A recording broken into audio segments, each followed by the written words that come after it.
Good morning, everyone. My name is Tim Johnson.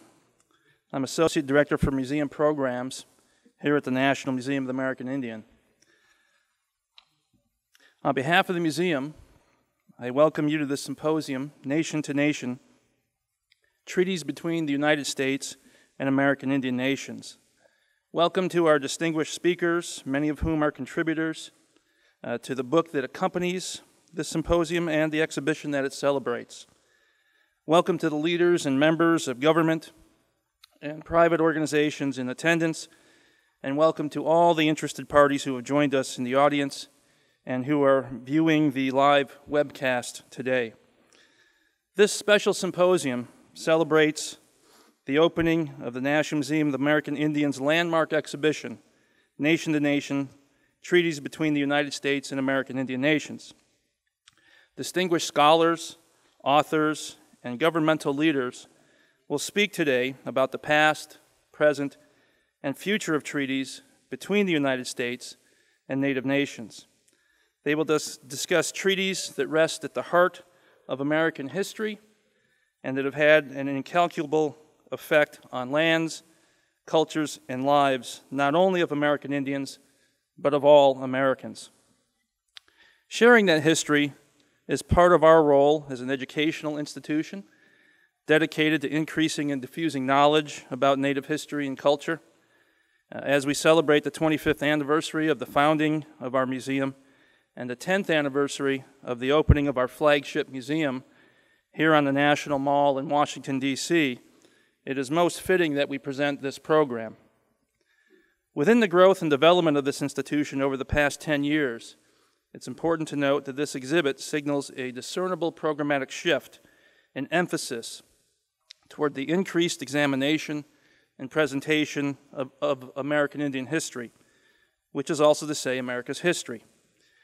During early consultations held with tribal leaders across the country and the hemisphere in the early 1990s, when the museum was being conceptualized, the near universal request and admonition from tribal leaders was for the museum to tell the stories that are missing from the history books. In fact, the museum's first mission statement used the word history twice. Well, we've now reached a level of capacity and maturity within the organization that enables us to fulfill this expectation and solemn commitment. Educating the public about American Indian treaties is essential, for within this subject are found several important themes. These include an understanding of the primacy of American Indian nations upon this land. There was no vast, empty wilderness unused by Native peoples, and therefore destined for Europeans. American Indians had organized societies, leadership, and territories. They were self-governed. They had agency. This reality required European governments and then new governments formed within the hemisphere, such as the United States, to negotiate arrangements and relations on a nation-to-nation basis. And if we follow this storyline through time, which the exhibit does, we come to understand how and why today there exist 566 federally recognized American Indian nations within the United States. This offers up a profound and absolutely necessary civics lesson for the country. There exists within the country a fourth tier of government, heretofore unnoticed and nearly invisible to most Americans.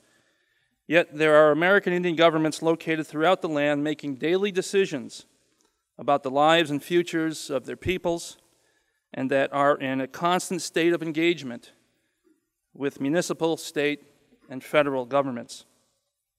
This subject matter, American Indian treaties, is therefore an essential and remarkably important topic, and we look forward to a fascinating and intellectually engaging day.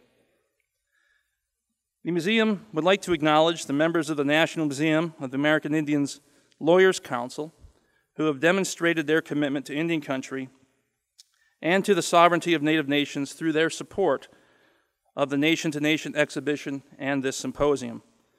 Lawyers Council members include Fredericks, Peebles, and Morgan, Sidley Austin, the Native American Rights Fund, and lead council sponsor Hobbs, Strauss, Dean, and Walker. We are honored to have several representatives from these organizations with us today.